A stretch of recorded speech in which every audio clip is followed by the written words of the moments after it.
nursing school, I got my first real job in a fairly large hospital in a department that I honestly never thought I would ever work in.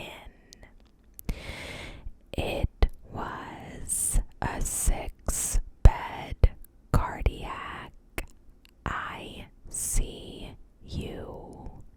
with rooms that overlooked the city capitol building.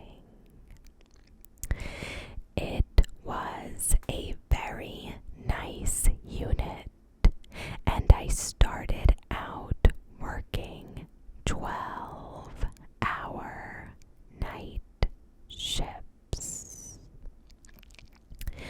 The hospital I worked at had 4 other ICUs that were always full, so my unit always ended up being code bed, meaning if someone was arrested or went downhill fast somewhere around the hospital, they came to us. I had been working there for a year, and I was no stranger to death. Each patient of mine who had died on my shift was usually already on their way out. Their families were by their side. The DNR order was signed. The funeral home was already picked out. It was rarely ever a surprise. In fact, the only time I was ever needed to do CPR on my shift, it was not even in my department.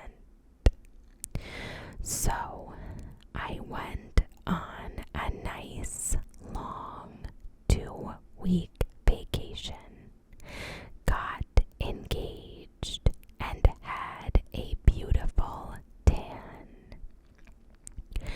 On my first night back, I received a report from the day charge nurse. She said she was off for a few days and suggested to remind the next day charge nurse that the priest was coming in the morning to bless room 4. I thought she was kidding at first, but she was serious. Apparently, while I was on vacation, every patient who was admitted to that room had died. But this came as no shock to me. People died often in our department, and it being a very religious institution, having a chaplain for almost every department, I just shook it off. Then she said that room 4 was empty and that it would serve as code bed for the night. Around 2 a.m., I got a call saying that they have someone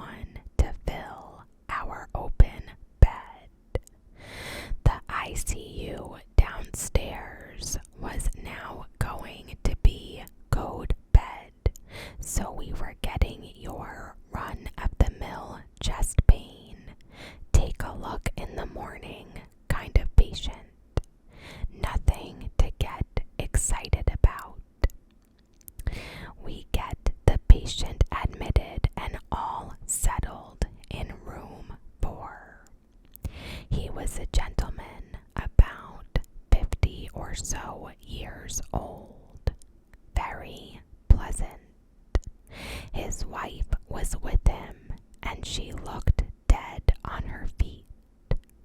I got her some warm blankets and took her to our waiting room that had cots so she could get some rest. Around 3:30, I was watching monitors and the cameras in each room. All the patients were fast asleep. The cameras all cycled through about 3 seconds each on one small TV we had on the desk. Room 1 was fine. Room 2 was fine. Room 3 was fine. Room 4. There was someone in there. It cycled too quickly for me to get a good look, and the doors to the unit were locked. Maybe the other nurse let his wife back in. I walked down the hall and glanced inside. There was nobody. I shrugged it off. It was late. I was tired. It was probably nothing. I went back to the desk and continued watching the screen. Room 1, room 2, room 3, room 4. I was not imagining anything. There was someone in room 4. The person was standing in the corner by the window, their figure completely draped in shadow. I could not move my body. It cycled through again. This time it was closer to the patient's bed by maybe 2 or 3 feet. The hairs stood straight up on my neck. The next time it cycled through, it was even closer. It stood in the light coming from the hallway, but despite the light, it was still shrouded in darkness. It cycled through again, and it was right next to the bed. My heart started pounding, and I could barely squeak to the nurse on the other end of the desk. As soon as my words formed and I was able to make some kind of noise to get her attention, the alarm on the monitor went off, signaling that the patient had cardiac arrest. The overhead system came on. A cart is needed in CCU room 4. People poured into the department.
was near the end of high school, 2006-ish, fall in northern Wisconsin.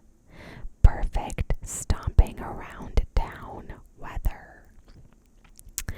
One Friday after school, I was over at my on-again, off-again high school boyfriend Jay's house, playing video games or whatever.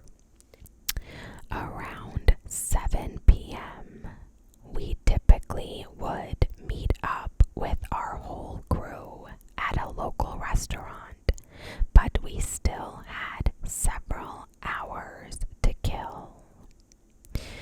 We were getting bored, and it was so lovely out, so Jay suggested we go walk the train tracks on the west side of town. The town has been built up so much since then, but at the time there was only a Fleet Farm and a small burger joint near the tracks, and that was about it. Miles of woods on either side surrounded the tracks. As it was perfect weather, and that doesn't last long in Wisconsin, I agreed, and we jumped in his car and drove across town. We parked his little car to the side of the burger joint. At this point, it's late afternoon, about dusk, sun about to set. We hop out of the car, walk about a block where the train tracks cross the street, hook a right down the tracks through the woods. That area didn't get as many trains going through as a different set of tracks in town, and there was also plenty of space to the left and right of the tracks into the woods if a train did approach. It seemed safe. You could see maybe a mile in each direction if a train was coming, and to either side, just tall pines. We're walking down, balancing on the tracks, talking, jumping over stuff, whatever, for maybe 5 to 10 minutes. Up ahead of us, we could see a few boxcars off to the side of the tracks. This feels creepy, but it was normal. As we approached them, we could see there were 2 boxcars attached to each other, maybe another 10 to 20 feet, and then a single boxcar behind them. I got the heebie-jeebies as we approached the boxcars, but they were both shut. So, as we peeked around on them, climbed up, etc., they were less menacing. Cool. We keep walking. Sun is now down, and it's twilight. Quiet. We are both looking down as we walk past the boxcars, balancing and such. We get past them, maybe another length of a boxcar, when I just have the sense to look up. That's when I see it. I stopped short. I swear the hair on my arms stood up, and suddenly I felt like a prey animal that had been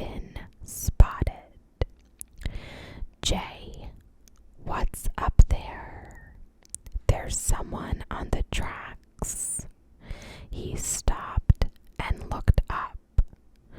What looked like maybe half a mile to a mile down the tracks, standing directly in the middle of them, was the shape of a person, or what I thought was.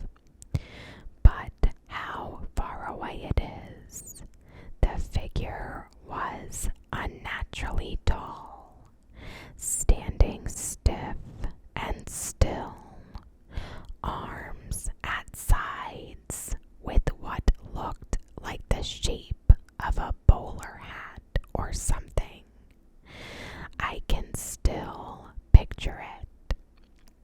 Now, Jay doesn't mess around with ghost stories and alien tales. He's a non-believer, but he saw it too. We need to go, he said. He grabbed my hand and spinned me back to the direction we came from. We were walking very briskly, but if you have ever been on train tracks, you know it's all small rocks and pebbles, so it's a little rough. About a minute passed. My heart was pounding, and I looked back over my shoulder. This person, who was originally about a mile away, was so much closer. It's like he suddenly jumped half the distance between where he originally was to where we were.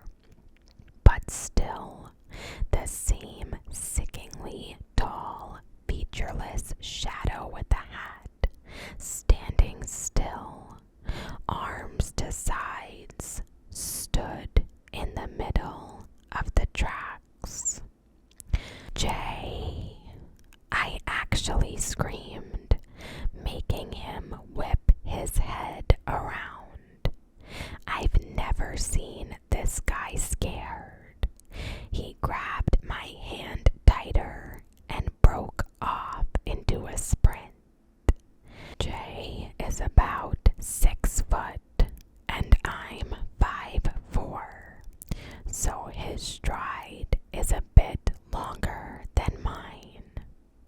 A couple years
11-ish.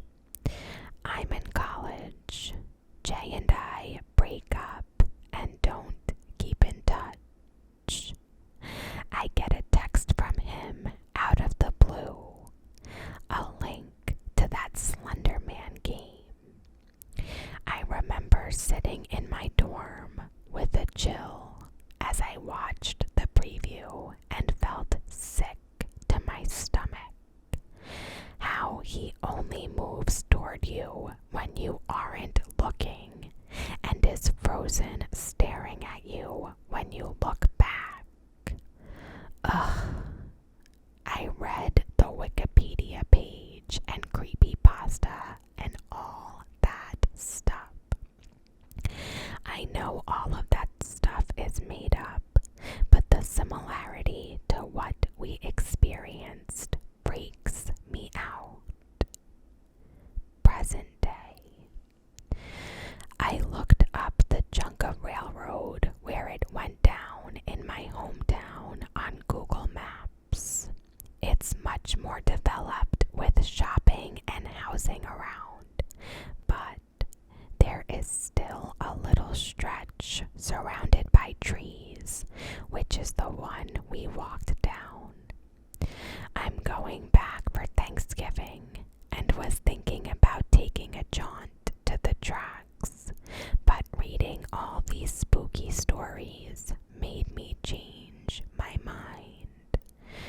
Just in case it is some entity, I don't want to take it back with me. Late night laughter. Just over 10 years ago, I was fresh out of college and had moved back to my parents' house for the free rent and food for 9 months before I was leaving the state for graduate school.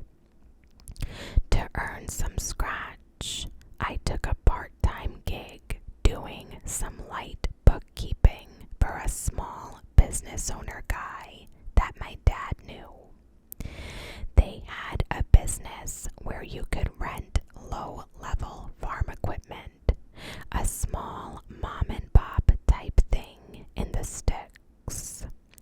Since they knew my family, they trusted me to go in there for about 15 to 20 hours a week and check and file the rental forms, make sure nobody missed a payment date, answer an email or two discussing prices, availability, etc. Super easy gig. The old building where I worked was about 90 years old and at the top of this little hill. The downstairs used to be an old country bar until the 1970s. I could work any hours I wanted to, as long as the work got done. So I'd usually go in after 7 p.m. and stay until around midnight or 1 a.m. since I knew I'd be alone and could listen to music loud and take my time. The office was on the second floor of the building and looked out onto the long driveway. One night during winter, it had snowed a few inches, but I was desperate to get out of the house, so I went into work at about 8 p.m. I always left the gate open at the bottom of the hill since, believe me when I say this, nobody ever showed up at night. We were literally in the middle of nowhere. To even turn onto our short road, you had to only be coming to our specific building and know it was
shook it off and assumed an animal was attracted to the light or something. At around 2 a.m., I was leaving and got out of my car to lock the gate, and to be honest, I had pretty much forgotten about the imprint in the snow. But when I looked down, I was shocked to see that it wasn't just some disturbed snow, but it was undeniably the imprint of a human-made snow angel. I used to make snow angels when I was a kid, and they are also very recognizable. So I 100% knew for sure that's what this was. And it was deliberately made underneath the light post. But it wasn't from a kid. It was from a very large person. And I already knew whoever had made this snow angel could easily have looked up and have seen me through that window. So they must have waited for me to head downstairs to the bathroom to make this angel. No cars had pulled up to our building, so I glanced around for footprints in the snow and saw that there was one set that led to the nearby woods to the right of the building. It was clear the person didn't use the road, but instead came from the opposite side, which instantly made me uneasy, since that side was just trees and darkness for miles and miles. By now, I was freaking out and trying to get back in my SUV. And that's when I heard it. Before I could get inside, I heard loud, high-pitched laughing coming from the woods. It almost sounded like a fake laugh, like the witch in The Wizard of Oz. Like someone was doing it fake on purpose. It was close enough that I knew they could see me, but I couldn't see them at all, since other than the street light I was under, there was no illumination. After a few seconds of laughing, they stopped, and then it was just silence everywhere, except for my heart beating through my ears.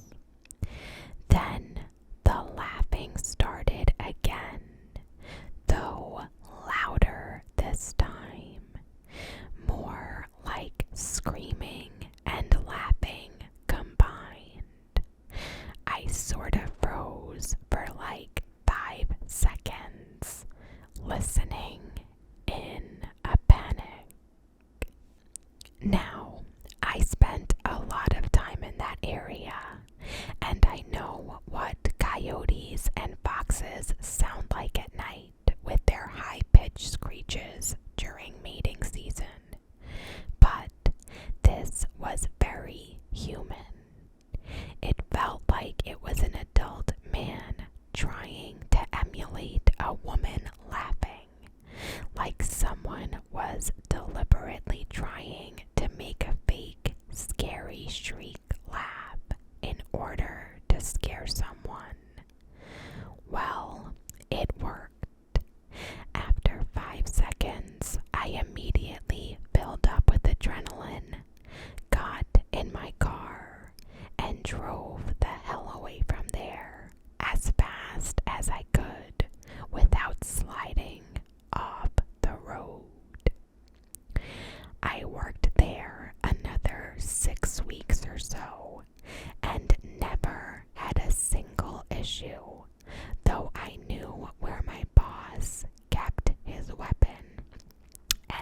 always made sure it was there when I started my shift, and I certainly always locked the gate from then on. The servant. I went to a small college for women tucked away in a quaint New England town. In my second year, I was lucky to get a spot in one of the oldest dorms on campus, a stone building that students called the Castle, covered in gargoyles and ivy and twisting turrets. It was built in the early 1800s. The rooms themselves had been modernized, but it still felt like living in a Gothic fever dream. As a 19-year-old romantic, I absolutely loved it. I was surprised to get a room in the castle. When it was my turn to pick and I saw that room available, I thought I had really lucked out. It was the smallest room in the building, but I still grabbed it without hesitating. I moved in the following September, and things were going great at first. I loved my classes, and I had made good friends in my first year. But within a few weeks, I couldn't shake the feeling that my life was on a downward spiral.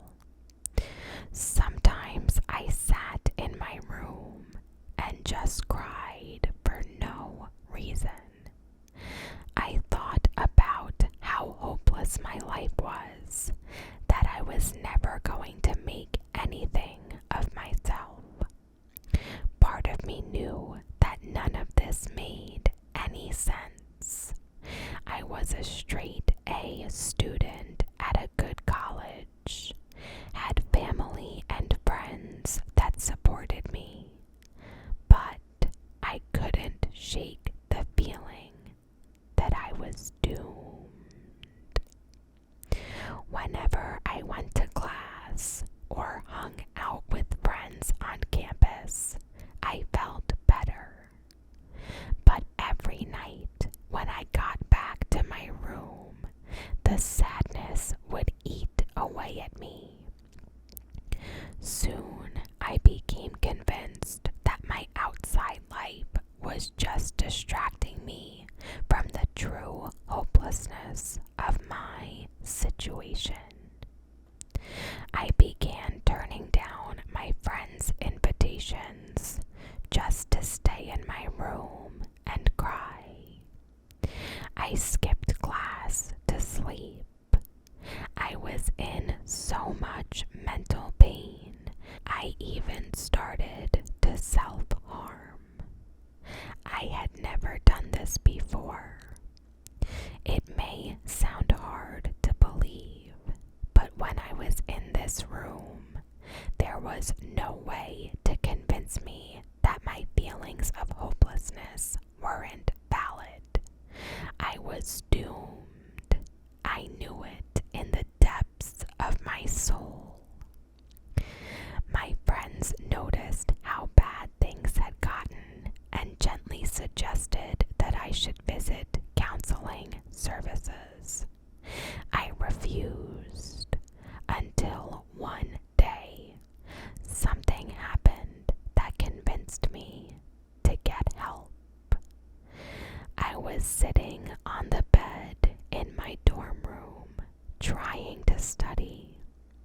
Instead, I couldn't stop crying.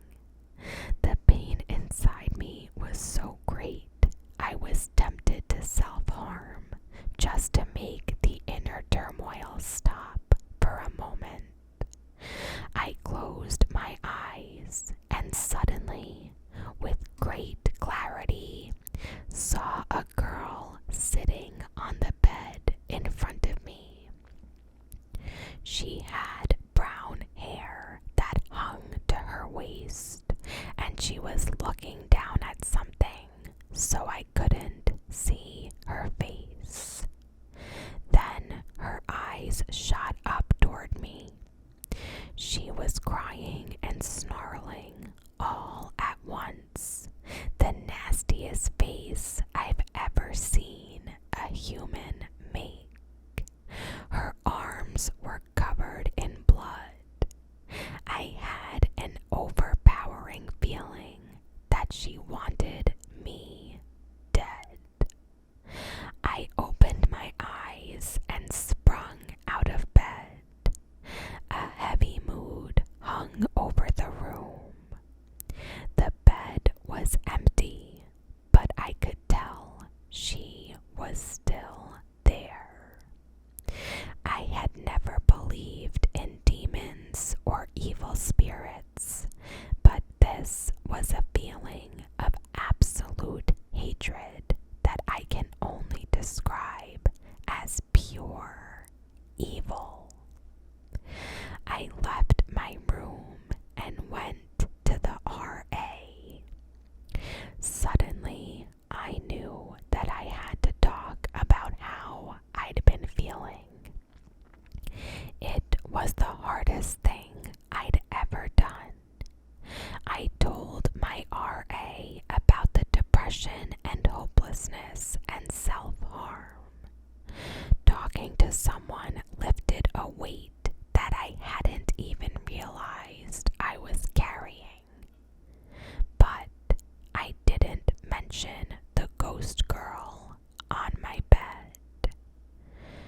When I stopped talking, I expected the RA to send me straight for counseling, which I did end up doing eventually. Instead, she asked if I knew about the history of that room. She didn't want to scare me by telling me before, but given what was happening, I had a right to know. Way back in the early 1800s, the college had a program for students from low-income families. They could attend the college for free, but they had to work as servants to the richer kids. My room was reserved for students in this program. One year, the girl who lived there was relentlessly bullied by her richer classmates, whom she was forced to serve as a maid. The stress got to be too much, and she flunked out of her classes.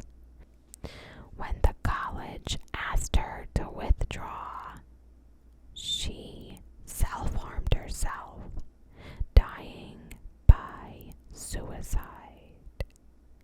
I stayed with a friend until student life could find me another room. As soon as I left, the depression lifted, and to this day, I'm convinced that if I had stayed, I would not have made it out alive. House of Horrors. It's the 80s. It's Halloween on a weekday, and I, being the oldest and a girl, am responsible for taking two younger brothers trick-or-treating, along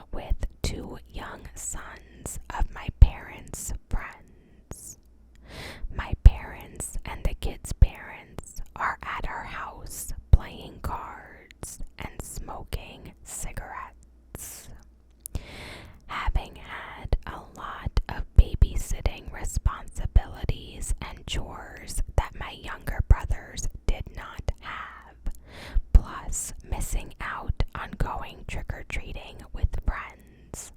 I was definitely bitter and ill-tempered throughout the evening.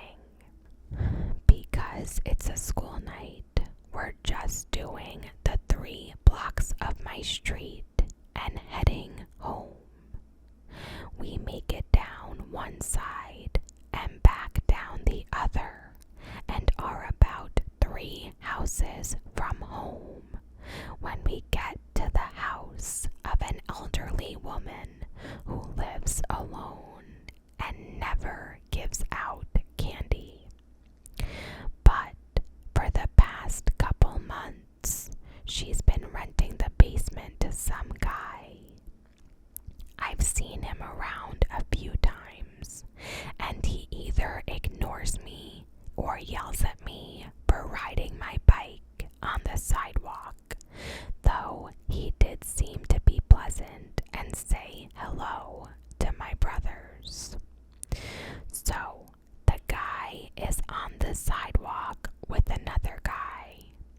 There's a folding table set up, and there's a notebook on it. The men tell us that they don't have candy, but they are giving away prizes for anyone who goes through their haunted house. As they're explaining this, a few boys my age from school show up and ask what the prizes are. They list pocket knives, baseball cards, and the grand prize is a BB gun. The men tell them they need to fill out their names, age, addresses, phone numbers, and when a good time to contact parents to get permission for the prizes. The boys fill out their info quickly, and honestly, at that point in my life, I was excited about all those prizes too. Basically, all the houses on our street were the same. I knew the layout of the basement, and I did not believe the haunted house could possibly be that scary. My brothers and the other 2 little boys were also excited to do it. I filled out my own info along with my brothers, and we're all about to head around back to enter the basement door. Then one of the men says, "Girls aren't allowed."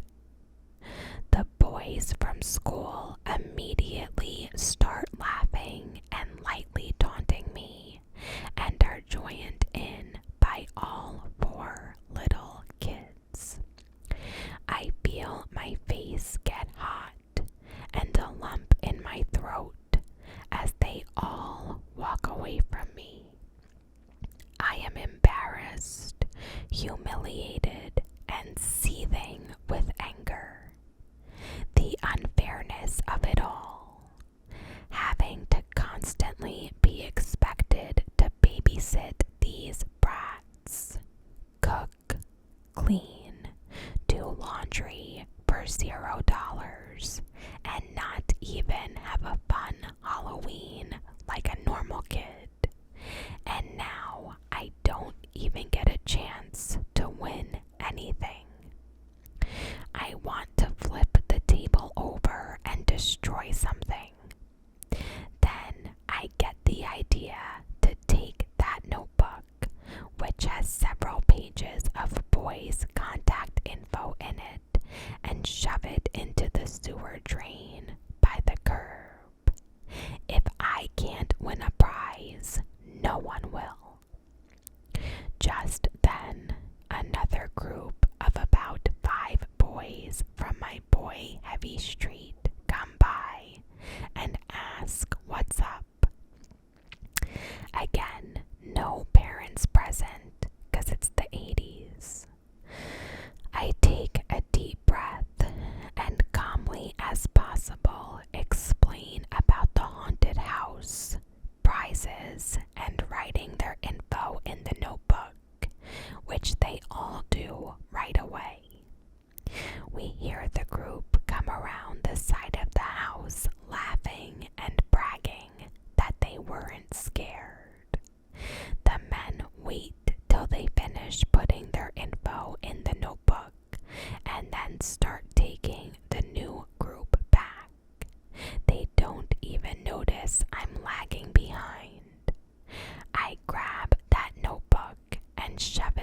the sewer drain and get the heck out of there. The next day at school, it seems every boy in my class and maybe the whole school had done the haunted house, and each one thinks he will be the winner of some prize or another.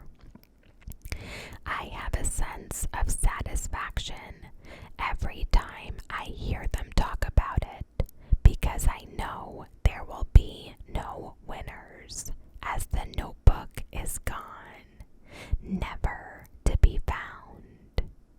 To me, it feels like justice, but I tell no one for fear of getting in huge trouble. About a week later, still no winners, and kids have moved on and stopped talking about it.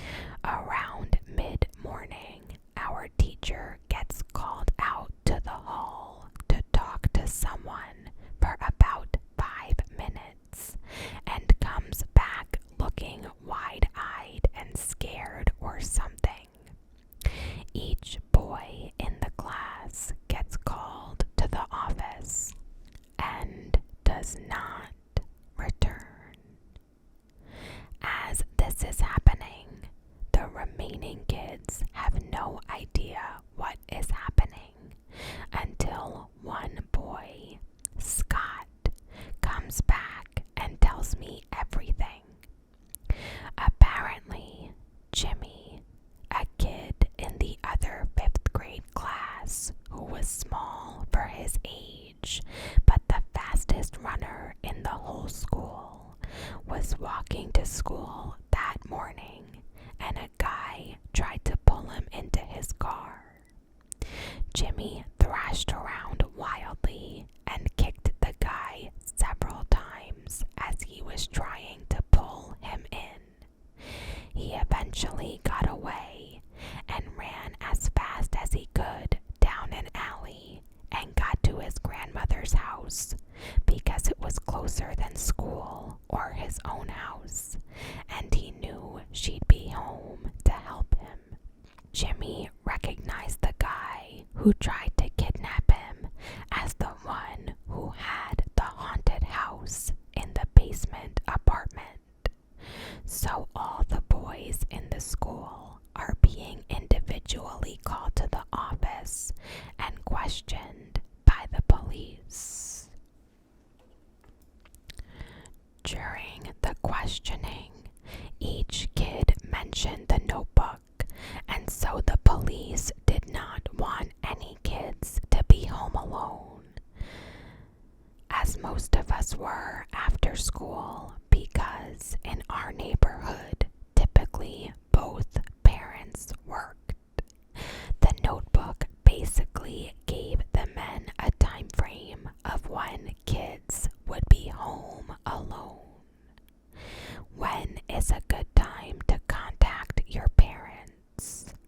Each kid filled out when a parent would be coming home from work, and the concern was that they'd have a guide of a good time to kidnap boys. When Scott told me all this, I had an immediate sense of dread, and not because I was afraid boys would be taken from their homes while their parents were at work. I knew that could not happen because they didn't have the notebook, but I was truly afraid I would get in trouble for hiding it. Later, everyone found out that the police had gone to arrest the men, but they were not found. The apartment was searched, and there was no sign of the notebook, but pictures were found. Our whole town was on high alert as many of us latchkey kids came home to our first babysitter. high school student named Sharon, who was the youngest of 3 girls in her family, and she was wonderful. I slowly got over the nagging fear that the notebook would be fished out of the sewer and my fingerprints identified, and I fully enjoyed my time with her.